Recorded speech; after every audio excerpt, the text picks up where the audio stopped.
The Reconnaissance Spitfire banked hard over the channel, just as the first streaks of dawn broke the horizon.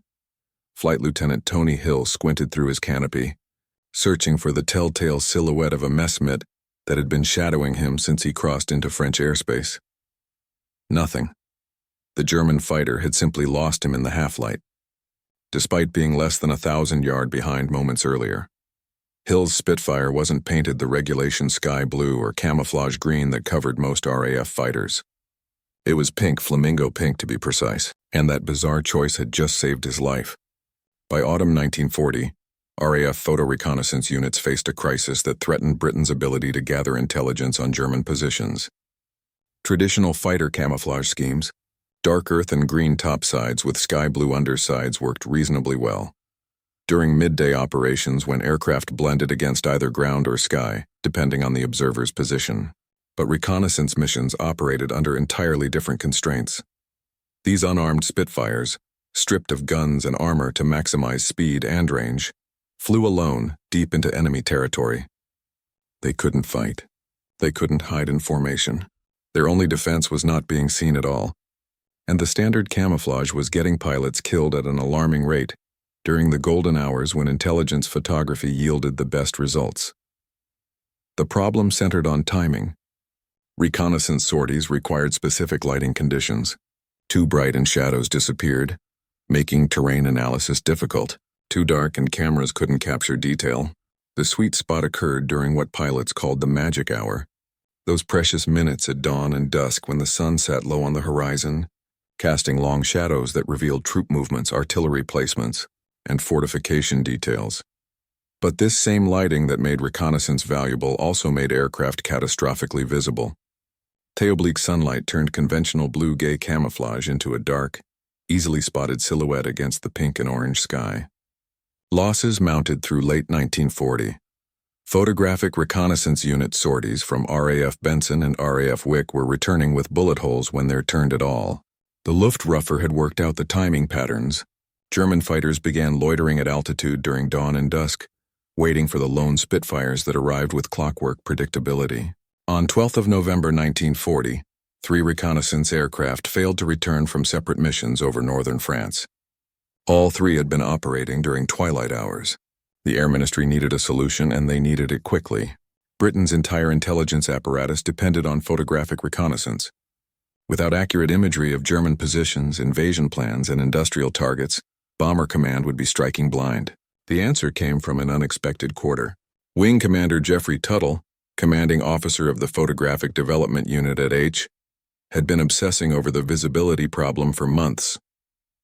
Tuttle was a meticulous officer who'd served in the First World War and understood that survival often hinged on details other men overlooked.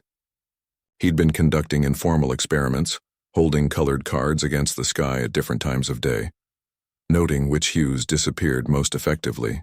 His conclusion seemed absurd. At dawn and dusk, pink offered the best concealment. Not a pale blush pink, but a deeper shade somewhere between salmon and flamingo. The atmospheric conditions during twilight hours bent light in peculiar ways, and pink wavelengths scattered differently than blues or grays. Tuttle's theory faced immediate skepticism. Senior officers thought the idea preposterous. Pink airplanes seemed more suitable for a music hall comedy than serious military operations. But Tuttle had photographs to support his observations, and more importantly, he had desperate squadron commanders willing to try anything to stop losing pilots. In December 1940, he received cautious approval to conduct proper trials. 1 Spitfire would be painted in this experimental pink scheme and flown during dawn and dusk conditions whilst observers on the ground and in chase aircraft documented its visibility. If the trial succeeded, the paint scheme would be rolled out across reconnaissance units. If it failed, Tuttle would likely be quietly reassigned to a desk job where his eccentric ideas couldn't waste valuable resources. The science behind Tuttle's pink revelation rested on principles that wouldn't be fully understood until decades later. Yet experienced pilots had already intuited the basic truth through thousands of hours observing light behavior at altitude. When sunlight enters Earth's atmosphere, it doesn't simply illuminate everything uniformly. The atmosphere acts as a vast optical filter, scattering different wavelengths of light with varying efficiency, depending on the angle of the sun, atmospheric density, and the size of particles suspended in the air. The scattering phenomenon known as scattering explains why the sky appears blue during midday. Shorter blue wavelengths scatter more easily than longer red wavelengths, flooding the sky with diffuse blue light. But dawn and dusk operate under fundamentally different rules. When the sun hovers near the horizon, its light must travel through a far thicker slice of atmosphere to reach an observer, approximately 38 times more atmosphere than when the sun sits directly overhead. This extended path length filters out most of the blue light entirely, allowing longer wavelengths to dominate. The sky transforms into a gradient of oranges, pinks, and reds. More crucially, for camouflage purposes, the ambient light bathing everything at these hours carries this same warm color cast. An object's visibility depends not just on its own color, but on how that color contrasts against the background light spectrum. A sky blue aircraft that blends beautifully against the midday cerumen becomes a dark, conspicuous blob during twilight. The blue pigment absorbs the dominant pink and orange wavelengths rather than reflecting them, creating high contrast. The human eye, evolved to detect contrast as a survival mechanism, spots this mismatch instantly. German pilots didn't need to understand the physics. They simply saw British Reconnaissance Spitfires as dark crosses against the colorful dawn sky, often from distances exceeding 3 mi. In aerial combat, spotting the enemy first provided an overwhelming tactical advantage. The side that saw without being seen controlled the engagement entirely. Pink pigment, conversely, reflected the dominant wavelengths present during twilight hours. When dawnlight, rich in pink and orange, struck a pink-painted aircraft, the surface bounced those wavelengths back efficiently.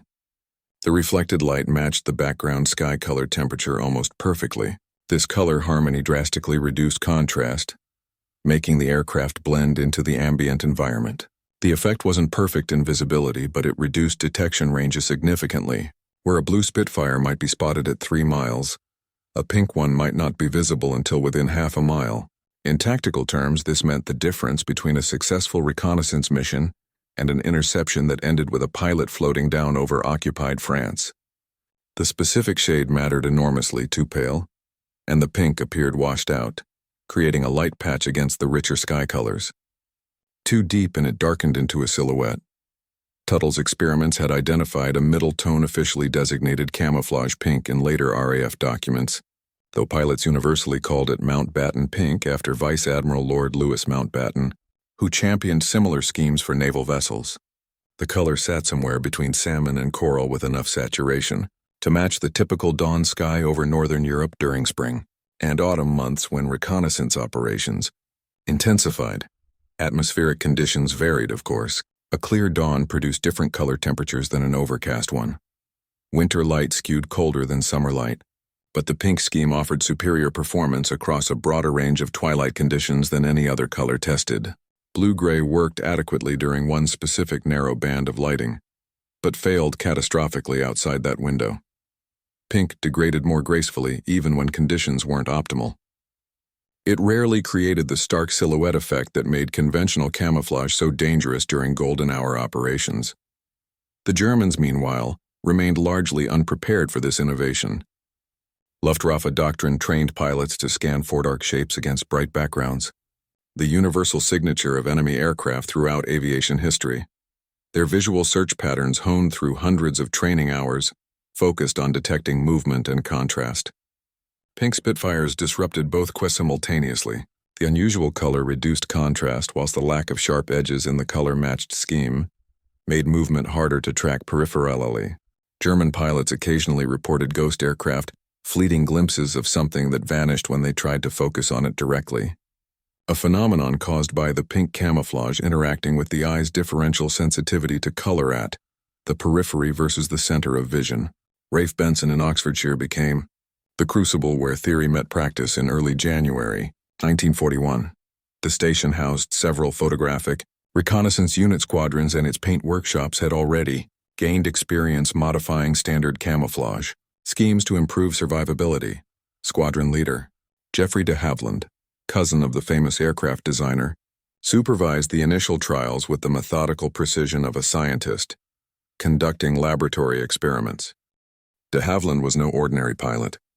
He held a degree in engineering from Cambridge and had written several technical papers on aircraft visibility before the war. When Tuttle's pink proposal reached his desk, De Havilland immediately grasped both its potential and the absolute necessity of rigorous testing before risking pilots' lives on an unproven concept. The first experimental aircraft Spitfire Prig serial number P9551 arrived at the Benson paint shops on 8 January 1941.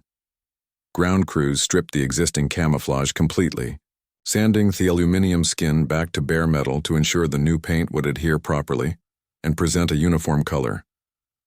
The paint itself posed immediate challenges. Standard RAF camouflage colors came pre-mixed in sealed tins with strictly controlled formulations. Pink existed nowhere in the official inventory. De Havilland's team had to create it from scratch, mixing red and white cellulose dope in various ratios whilst holding test cards against Thesky at different times of day. The goal wasn't simply to achieve a pleasing pink, but to match the specific hue and saturation that would provide optimal concealment during the critical dawn and dusk hours. They mixed 17 different variants before settling on a formula. Too much white created a chalky pale pink that stood out as a light patch. Too much red shifted the color toward magenta, which created unacceptable contrast against the orange-dominated dawn sky. The winning mixture used approximately 1 part red dope to 3 parts white, with small quantities of yellow added to warm the tone slightly, applied in 3 thin coats to ensure even coverage. The result was a soft coral salmon that looked utterly bizarre on the ground in broad daylight. Ground crews joked that P9551 looked like it was dressed for a garden party rather than combat operations. But ground visibility didn't matter. Only sky visibility counted. De Havilland designed the trials with scientific rigor. He established observation posts at varying distances and altitudes around Benson, staffing them with personnel equipped with binoculars and aircraft recognition training. The test protocol required P9551 to fly alongside standard blue-gay camouflaged Spitfire during dawn and dusk conditions whilst observers recorded visibility ranges for both aircraft. To eliminate observerbias, the trials used blind testing, where observers didn't know which aircraft carried which scheme until after they'd recorded their observations. Chase aircraft accompanied the test flights, providing aerial observation points at different angles and distances. Each trial lasted approximately 30 minutes, capturing the full progression of light conditions as the sun approached or left the horizon. The results exceeded even Tuttle's optimistic predictions. On the morning of 14th January 1941, during the first proper comparative trial, ground observers consistently spotted the blue-gay Spitfire at ranges between 2 and 3 miles, whilst the pink aircraft remained invisible until it closed to within 1 mile. The aerial observers reported even more dramatic differences. Flight Lieutenant James Riddell, flying chase in a hurricane, later wrote in his mission report that he'd completely lost visual contact with the pink aircraft on 3 separate occasions, despite knowing its approximate position and actively searching for it. The blue-gay aircraft, by contrast, remained continuously visible throughout the sortie. Subsequent trials refined the understanding of when and where the pink scheme offered maximum advantage. The camouflage worked best at altitudes between 15,000 and 25,000 ft, the typical operating height for reconnaissance missions. Below 10,000 ft, the pink aircraft became more visible as observers looked up against a darker blue sky, rather than horizontally against a lighter horizon. The scheme performed exceptionally well in the oblique lighting of early morning and late evening as expected, but also showed surprising effectiveness during overcast conditions when diffuse gray cloud cover took on subtle warm tones. De Havilland documented one unexpected advantage during the 21st January trials. When both test aircraft flew directly toward the sun, the pink Spitfire became nearly impossible to distinguish from the solar glare surrounding it, whilst the blue-gray aircraft remained visible as a dark spot. This proved particularly valuable for reconnaissance pilots making their escape after completing photography runs, as they often used a sun-facing trajectory to complicate pursuit. The pink fuselage scattered the intense backlit sunlight in ways that matched the atmospheric glow, essentially camouflaging the aircraft within the sun's own halo. The operational deployment of Mountbatten Pink began quietly in March 1941, with 3 modified Spitfire prigs assigned to reconnaissance missions over the French coast. The pilots selected for these first sorties were experienced hands, who'd already completed dozens of missions in conventional camouflage, and could provide reliable comparisons. Flight Lieutenant Alistair Taylor flew the first operational pink sortie on 17th March, tasked with photographing German shipping movements in Brest Harbor. Taylor later described the mission as unnervingly peaceful. He'd grown accustomed to constant vigilance during dawn runs, knowing enemy fighters hunted aggressively during these hours. But the entire sortie passed without a single interception attempt, despite Luftwaffe presence being confirmed by radio intercepts. Taylor completed his photography run, turned for home, and landed at Benson 90 minutes later with pristine, bullet-free aircraft. The second mission told a more dramatic story. On 23rd of March, pilot officer Adrian Warburton, already legendary within reconnaissance circles for his aggressive flying style, took a pink Spitfire deep into occupied Belgium to photograph railway marshalling yards near Liège. Unlike Taylor's uneventful sortie, Warburton encountered a pair of Messerschmitt Bf-109s, patrolling at 22,000 ft just after dawn.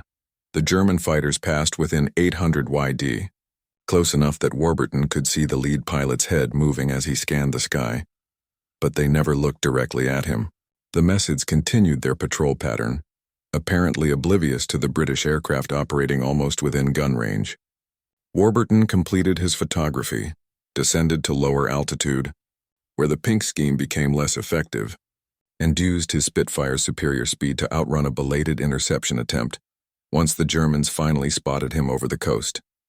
These early successes generated immediate demand for more pink aircraft. By May 1941, RAFB Benson's paint shops were working round the clock to convert reconnaissance Spitfires to the new scheme. The program expanded to include the longer-range PRTYI variant, which carried additional fuel tanks for deep penetration missions into Germany itself. Pilots traded stories about their pink Spitfires with the mixture of affection and incredulity that typically accompanied effective but unconventional equipment. Squadron leader Hugh Pugal-Lloyd, commanding No. 1, Photographic Reconnaissance Unit, wrote in his logbook that flying a pink aircraft made him feel rather like a ballet dancer going to war. But he acknowledged the scheme had reduced losses by roughly 60% compared to the previous quarter. Not every mission succeeded, of course. The pink camouflage reduced detection range, but couldn't eliminate it entirely. Sharp-eyed German pilots occasionally spotted the pink Spitfires, particularly during midday hours when the scheme offered little advantage. On 8th of June 1941, pilot officer Michael Constable Maxwell took cannon damage from a Bf-109 over Wilhelmshaven despite flying a pink aircraft. The German pilot Oberleutnant Franz Stigler later recounted in debriefing that he'd spotted something unusual about the British aircraft's color, but had been too focused on the difficult deflection shot to analyze it properly. Maxwell nursed his damaged Spitfire back across the North Sea, crash landing at RAF Cultashaw with his precious reconnaissance photographs intact. The Mediterranean theater adopted pink camouflage with particular enthusiasm. The light conditions over North Africa and the eastern Mediterranean produced even more dramatic twilight colors than Northern Europe, making the pink scheme exceptionally effective. Spitfires operating from Malta in late 1941 began receiving pink paint jobs specifically for dawn reconnaissance missions over Sicily and southern Italy. Flight Lieutenant Frank Listister, flying from Malta's battered Lucca airfield, completed 23 consecutive dawn missions in his pink PR-24 without encountering a single interception during the critical photography phase. Luftwaffe and Regia Aeronautica fighters stationed in Sicily complained about British reconnaissance aircraft that appeared and disappeared like ghosts, never remaining visible long enough to establish a pursuit. The psychological impact on pilots proved as valuable as the tactical advantage. Reconnaissance flying was lonely, dangerous work that depended entirely on stealth and speed rather than offensive capability. Pilots flew unarmed and alone, knowing that any encounter with enemy fighters would likely prove fatal. The pink camouflage restored a measure of confidence that standard schemes had eroded. Men volunteered for reconnaissance duty, who'd previously avoided it, drawn by the improved survival odds. The peculiar pride pilots took in their pink Spitfires became evident in the nose art and unofficial markings that began appearing. Small flamingos, pink panthers, and cheeky references to the unconventional color scheme. One aircraft at Benson carried the legend "Pretty in Pink" beneath the cockpit, a joke that captured both the absurdity and the deadly effectiveness of Mountbatten Pink. German intelligence officers first began documenting unusual sighting reports in April 1941, though they initially dismissed the accounts as observer error or atmospheric phenomena. Luftwaffe pilots returning from Channel Patrol missions described British aircraft that seemed to shimmer or fade from view at certain angles, particularly during dawn and dusk engagements. Debriefing officers attributed these reports to fatigue, the notorious unreliability of visual identification at extreme ranges, or the well-known optical illusions that plagued high-altitude flying. But as reports accumulated through spring and early summer, patterns emerged that demanded serious investigation. Multiple experienced pilots, including several aces with dozens of confirmed kills, independently described similar observations. British reconnaissance aircraft that appeared briefly, then vanished despite clear visibility and adequate pursuit positioning.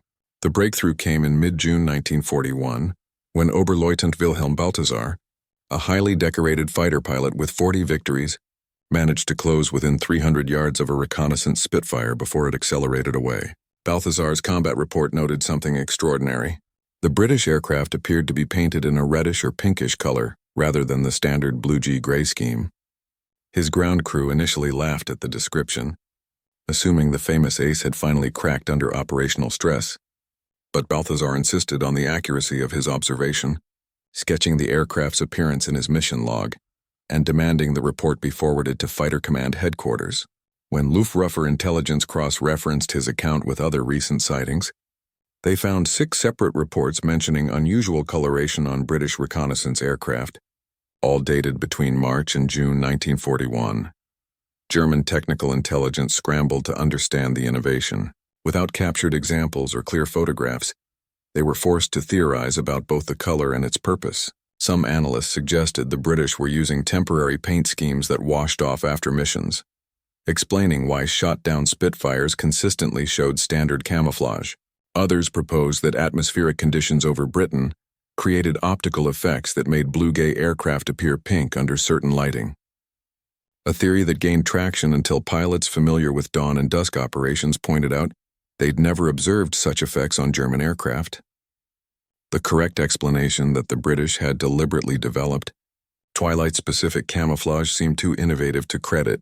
Initially, German doctrine considered camouflage a relatively static science with well-established principles. The notion that an enemy might create bespoke color schemes for specific times of day struck many officers as unnecessarily complicated. By August 1941, Luftwaffe fighter units received tactical bulletins acknowledging the pink Spitfire phenomenon and offering guidance for countering it. The directives advised pilots to increase visual scanning intensity during dawn and dusk hours to watch for subtle movement, rather than relying on color, contrast, and to position patrol patterns closer to known reconnaissance routes to reduce detection ranges. Some units experimented with positioning fighters at different altitudes, reasoning that pink camouflage, optimized for horizontal viewing, might remain visible to aircraft looking down from above. This tactic showed modest success. German pilots reported improved detection rates when patrolling at 28 to 30,000 ft, well above the typical reconnaissance operating altitude. The Germans also attempted to develop countermeasures. In September 1941, several Bf 109 units received experimental paint schemes featuring lighter colors intended to improve concealment during dawn patrols. These trials proved frustrating. The Messes operated primarily as interceptors rather than reconnaissance aircraft, which meant they needed camouflage effective across all lighting conditions, not just twilight hours. Pink schemes that worked brilliantly for British reconnaissance aircraft made German fighters conspicuous during midday combat when most engagements occurred. The Luftwaffe eventually settled on slightly lighter variants of their standard gray-green schemes, accepting reduced effectiveness during dawn and dusk as an unavoidable compromise. Propaganda considerations complicated the German response. The Luftwaffe High Command recognized that acknowledging British technological and tactical innovation would undermine public confidence in German air superiority. Official communiqué continued to emphasize German fighter dominance whilst carefully avoiding any mention of camouflage developments that might suggest British cleverness. The pink Spitfires became an open secret within fighter units but remained largely unknown to the German public and even to many Luftwaffe support personnel. This information compartmentalization prevented the Germans from fully mobilizing their technical resources to counter the threat. Scientists and engineers who might have offered solutions remained unaware of the problem. Radio intelligence provided the British with regular updates on German reactions. Decoded Enigma traffic revealed Luftwaffe frustration with elusive reconnaissance aircraft and confirmed that German pilots were indeed struggling with detection during critical hours. These intercepts validated the Pink scheme's effectiveness whilst simultaneously warning that the Germans were adapting their tactics. The game of concealment and detection had entered a new phase, with both sides now aware they were engaged in a specialized camouflage competition that would continue evolving throughout the conflict. The chemists and paint technicians at RAF maintenance units faced challenges that went far beyond simply mixing the correct shade of pink. Aircraft paint in 1941 relied on cellulose dope, a nitrox cellulose-based coating originally developed to tighten and protect the fabric covering on early airplanes. Although the Spitfire's stressed aluminium skin didn't require dope for structural reasons, cellulose formulations remained standard because they dried quickly, adhered well to metal, and could be applied with relatively unsophisticated equipment available at forward airfields. But cellulose dope brought significant disadvantages that became painfully apparent with the pink camouflage program. The primary problem was color stability. Standard RAF camouflage colors, dark earth, dark green, ocean gray, used pigments that resisted fading reasonably well under prolonged ultraviolet exposure. Pink pigments proved far more fugitive. The iron oxide reds and titanium white used to create Mountbatten Pink degraded rapidly when exposed to sunlight at altitude where UV intensity exceeded ground-level exposure by substantial margins. Within 3 weeks of operational flying, Pink Spitfires often faded to a washed-out coral that no longer matched the optimal concealment shade. Aircraft that had been carefully painted to precise color specifications returned from a dozen missions looking like they'd spent months in the desert sun. Sergeant Albert Hoskins, a paint supervisor at RAFB Benson, recalled the frustration of maintaining color consistency across the reconnaissance fleet. His workshop logged painting hours meticulously, and the records show that pink aircraft required complete repainting every 40 to 50 flying hours, compared to 150 to 200 hours for standard camouflage schemes. The labor investment was substantial. Each complete repaint required 3 days of work, including surface preparation, multiple coat application, and drying time. With reconnaissance squadrons operating at high tempo during 1941 and 1942, Benson's paint shop struggled to keep aircraft in service, whilst maintaining the color precision that made the camouflage effective. Environmental conditions accelerated degradation. Aircraft operating from Mediterranean bases where intense sunlight and high temperatures prevailed suffered particularly rapid fading. Maltab-based pink, Spitfires sometimes required repainting after just 20 flying hours. Ground crews experimented with various solutions, applying extra clear protective coats over the pink, mixing UV-inhibiting compounds into the paint, even attempting to park aircraft in shade between missions. Nothing substantially improved color stability without compromising other essential properties. Heavier protective coatings added weight and reduced the reconnaissance. Spitfire's crucial speed advantage, UV inhibitors available in 1941, proved either ineffective or chemically incompatible with cellulose dope formulations. The paint itself posed handling difficulties. Creating consistent pink batches required precise measurement and mixing, but field conditions rarely permitted laboratory accuracy. Paint technicians mixed colors by eye, comparing test cards against previous batches and making adjustments based on experience rather than scientific measurement. Different mixing personnel produced slightly different shades, creating a fleet of pink Spitfires that ranged from pale salmon to deep coral. Some variation was acceptable. No two dawns produced identical light conditions anyway, but excessive variation meant some aircraft received suboptimal camouflage, whilst others carried nearly ideal schemes purely by chance. Supply chain complications emerged as the program expanded. Standard camouflage colors arrived pre-mixed from centralized factories where quality control ensured consistency. Pink camouflage, being non-standard, required local units to maintain stocks of red and white dope and perform their own mixing. This decentralization introduced quality variations and created logistical headaches. Red and white pigments had different supply priorities in the military procurement system. White dope occasionally ran short because it was also used in high volumes for aircraft identification markings and interior cockpit painting. When white supplies dwindled, Maintenance units had to choose between halting pink aircraft repaints or mixing deeper, redder pinks that performed less optimally. Maintenance crews also discovered that pink dope showed damage more obviously than darker camouflage colors. Bullet holes, panel repairs, and even minor scratches stood out starkly against the light background, requiring more extensive touch-up work to maintain the aircraft's visual profile. Patched sections rarely matched the surrounding faded color perfectly, unless the entire aircraft received fresh paint.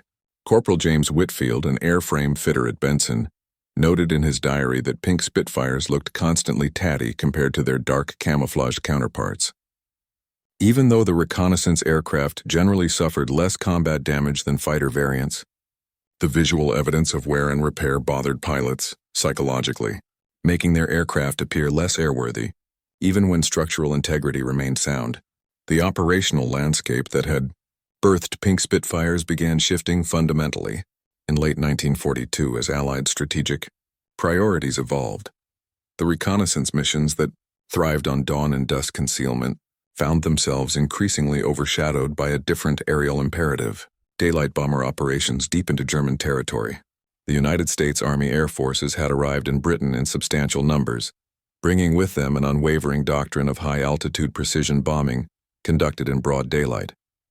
This strategic shift, combined with technological developments that changed how reconnaissance itself was conducted, steadily eroded the tactical niche that made pink camouflage valuable.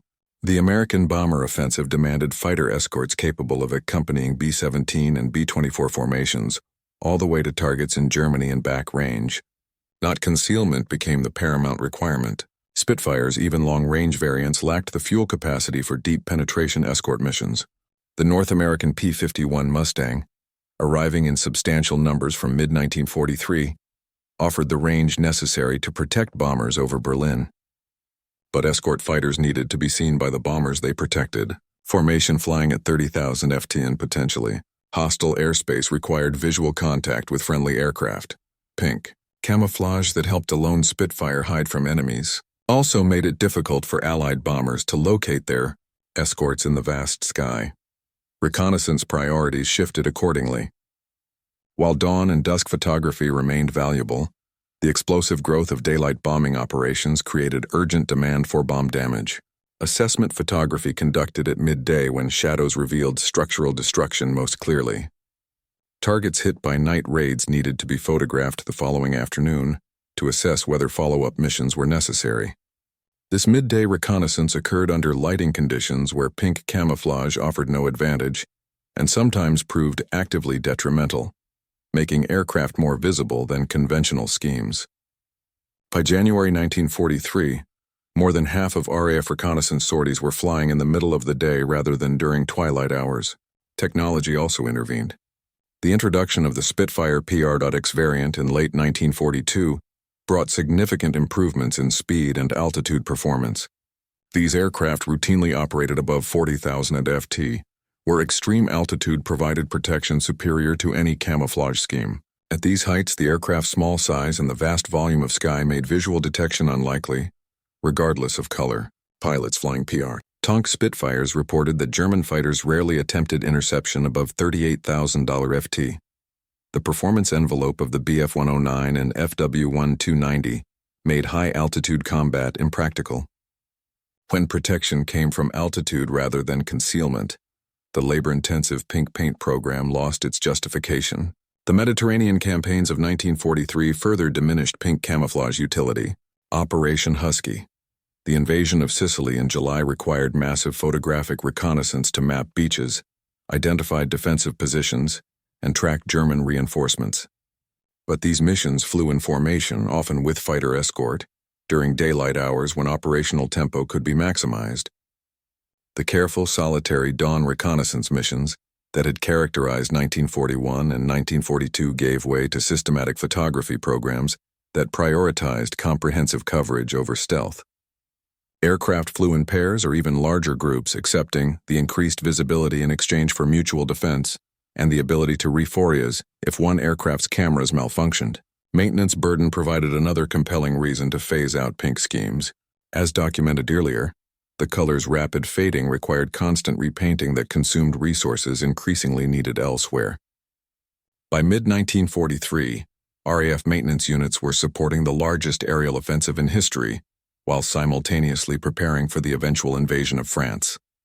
Every man-hour spent mixing pink paint and repainting Reconnaissance Spitfires was a man-hour, not spent on more pressing maintenance tasks. Wing Commander David H. reviewing maintenance efficiency at multiple reconnaissance units in August 1943 recommended discontinuing pink camouflage on purely logistical grounds. The scheme's diminishing tactical value no longer justified its disproportionate maintenance requirements.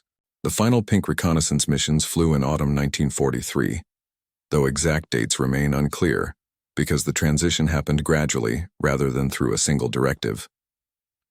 Aircraft came in for scheduled maintenance in pink and left the paint shops in ocean gray or PRU blue, a darker, more stable blue-gray scheme that had replaced the earlier sky blue on many reconnaissance variants. Pilots noticed the change without much comment. The pink Spitfires had served their purpose during a critical period when Britain fought largely alone, and every tactical advantage mattered desperately. But warfare had evolved beyond the peculiar niche those flamingo-colored aircraft had filled so effectively. The pink Spitfires disappeared from operational service, but the principles they validated continued shaping military camouflage thinking for decades. The fundamental insight that effective concealment requires matching not just the background, but the specific lighting conditions under which observation occurs became foundational to modern stealth doctrine. When American engineers began designing the F-17 Nighthawk stealth fighter in the late 1970s, they faced a conceptually similar problem to the one RAF reconnaissance pilots had confronted 40 years earlier. The F-17 would operate at night, attacking targets when darkness provided natural concealment. What color should it be? The obvious answer was black. And indeed, early concept drawings showed F-17s in glossy black schemes. But the Lockheed Skunk Works team, led by designers who'd studied historical camouflage effectiveness, recognized that pure black created problems. At altitude, even on moonless nights, aircraft appeared silhouetted against a sky that was never truly black, but rather a deep blue-gray, lit by starlight, airglow, and diffuse light from ground sources. Black aircraft stood out as darker voids against this ambient illumination. The solution, informed partly by RAF Pink Spitfire documentation that had been declassified and studied by American military researchers, involved a dark gray scheme, carefully calibrated to match the night sky actual luminance. The F-17's final paint color, officially designated have glass dark gray, bore the intellectual fingerprints of Mountbatten Pink, adapted for nocturnal rather than twilight operations. Modern adaptive camouflage research pursues the pink Spitfire concept to its logical extreme. Military laboratories in Britain, the United States, and Sweden have developed experimental systems using electroluminescent panels or advanced display technology mounted on vehicle and aircraft surfaces. These systems employ cameras to sample the surrounding environment, then display the appropriate color and brightness on the opposite surface, essentially rendering the vehicle invisible from specific viewing angles.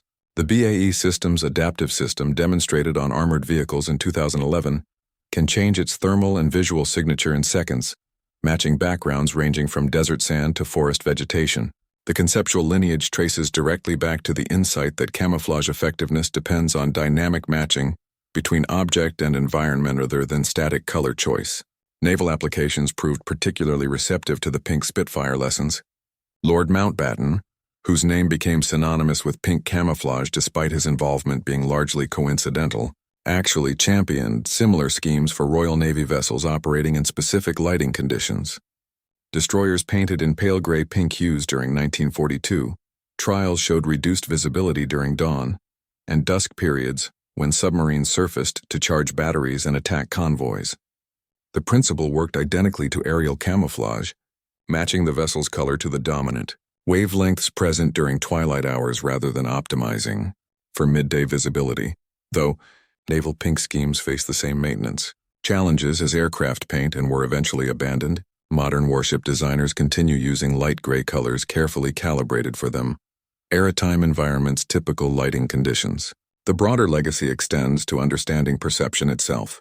Military psychologists studying the pink Spitfire phenomenon contributed to research on human visual detection mechanisms, particularly how the eye distinguishes objects from backgrounds under varying illumination. This research influenced everything from pilot training programs to the design of aircraft recognition systems. The recognition that contrast detection mattered more than absolute color led to training methods that emphasized pattern recognition and movement detection rather than memorizing specific color schemes. Modern air forces train pilots to spot anomalies in the visual field, disruptions of expected patterns rather than looking for aircraft of particular colors. Commercial aviation borrowed concepts from military camouflage research, though for different purposes. Airlines discovered that aircraft painted in lighter colors experienced less thermal stress from solar heating, reducing metal fatigue and extending airframe life. The preference for white or very light gray on commercial aircraft stems partly from thermal considerations, but also from visibility.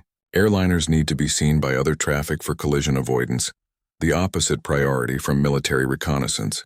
Yet the research that determined optimal light colors for commercial aviation drew on databases originally compiled during wartime camouflage studies, including extensive data from the Pink Spitfire trials.